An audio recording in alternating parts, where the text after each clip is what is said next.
মাত্র দুটি আলু দিয়ে এমন নাস্তা তৈরি হবে, এই থেকে আর মজার নাস্তা হতেই পারে না। এই সুপার ক্রিস্পি নাস্তা যাকে খাওয়াবেন সেই আপনার ফ্যান হয়ে যাবে। এটা দেখতে যেমন সুন্দর, খেতে আরো বেশি মজা। এই নাস্তা খেতে হলে দরজা বন্ধ করে চুপি চুপি খেতে হবে, না হলে কিন্তু এক নিমিষেই শেষ হয়ে যাবে। আশা করব প্রত্যেকবারের মতো আজকের নাস্তাটিও আপনাদের কাছে অনেক বেশি ভালো লাগবে, আর অবশ্যই এটা একবার হলেও ট্রাই করবেন।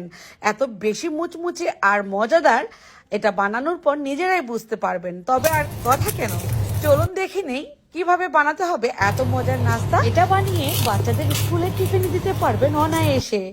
তো আর কথা নাই, চলুন দেখে নেই। এর জন্য আমি দুইটা মাঝারি সাইজের আলু সেদ্ধ করে নিয়েছি। আলুগুলোকে একটু ম্যাশ করে দিব কাঁটা চামচ দিয়ে। এরপর এর মধ্যে যা যা লাগছে, দুইটা পেঁয়াজ কুচি, ধনিয়া পাতা কুচি, কাঁচামরিচ কুচি, লবণ দিচ্ছি স্বাদ অনুযায়ী। দিয়ে দিব এবার কর্নফ্লাওয়ার। কর্নফ্লাওয়ার যদি না থাকে আপনাদের কাছে, সেক্ষেত্রে ময়দাও দিতে পারেন। তো কর্নফ্লাওয়ার আমি 2 থেকে 3 টেবিল চামচ পরিমাণ দিয়ে দিচ্ছি। এই কর্নফ্লাওয়ার কিন্তু চাইলে আপনারা আমার কাছ থেকে অর্ডার করে নিতে পারবেন। উপরের স্ক্রিনে দেওয়া নাম্বার থেকে কল করে ফেলবেন কর্নফ্লাওয়ার পাওয়ার জন্য, আরো অন্যান্য প্রোডাক্টগুলো নেওয়ার জন্য। কর্নফ্লাওয়ারটা এত বেশি ভালো, যেটা কিনা আমি নিজেই তৈরি করি। এটা আমার পছন্দের কর্নফ্লাওয়ার।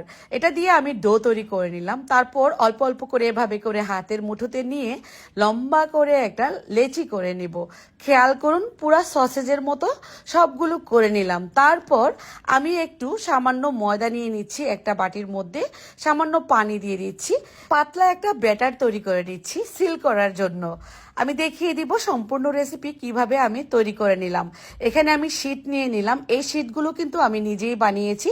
চাইলে আপনারা বাইরের কিনা শীট দিয়েও এটা করতে পারেন, বা ঘরেও শীট তৈরি করে নিতে পারেন সমুচা, রোল বা যে কোনো মুচমুচে খাবার তৈরি করার জন্য। আমার এই পেজের মধ্যে শীট কিভাবে বানাতে হয় আমি করে দেখিয়েছি, চাইলে ওই ভিডিওটা দেখে নিতে পারেন। এখানে আমি একটা আলুর লেচি দিয়ে দিলাম। তারপর সামান্য এই ব্যাটার দিয়ে সিল করে দিচ্ছি। খেয়াল করুন, মাত্র 2 সাইডে এই সিলটা করে দিলেই কিন্তু সুন্দরভাবে একদম সিল হয়ে যাবে। মানে ফোল্ড করে নিলাম রোলের মতো। সবগুলো একইভাবে আমি বানিয়ে নিব। এই মজার নাস্তাটা বানানো এতই সহজ, আপনারা দেখে নিশ্চয়ই বুঝে গিয়েছেন এত বেশি সহজে এত মজার নাস্তা বানানো যায়। পাশের বাসার ভাবিরা যখন খবর পাবে এত মজার নাস্তা আপনি বানিয়ে ফেলেছেন, দেখবেন যে রোজ এসে বাসায় বসে থাকবে খাওয়ার জন্য। তো এখন এভাবে চাইলে আপনারা একটা কেচির সাহায্যে ডিজাইনটা করে নিতে পারেন, মানে কাট করে নেবেন একটাকে 2-3টা করে, বা চাইলে আস্তেও ভেজে ফেলতে পারেন। আমি এভাবে করে কাট করে দিচ্ছি, যেহেতু ভেতরে আলু পুর আছে অনেক বেশি মুচমুচে হওয়ার জন্য। সবগুলোকে একইভাবে আমি ভেজে নিব।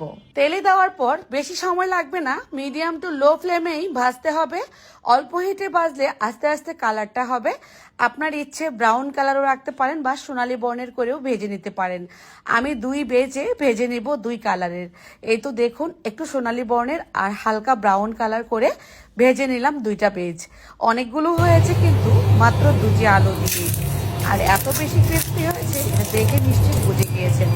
আমাদের প্রোডাক্টগুলো নিতে চাইলে অবশ্যই যে নাম্বারটা দিয়েছিলাম বা ইনবক্সে আপনারা মেসেজ করতে পারেন বা কল করতে পারেন। আজকের মতো বিদায়, আল্লাহ হাফেজ।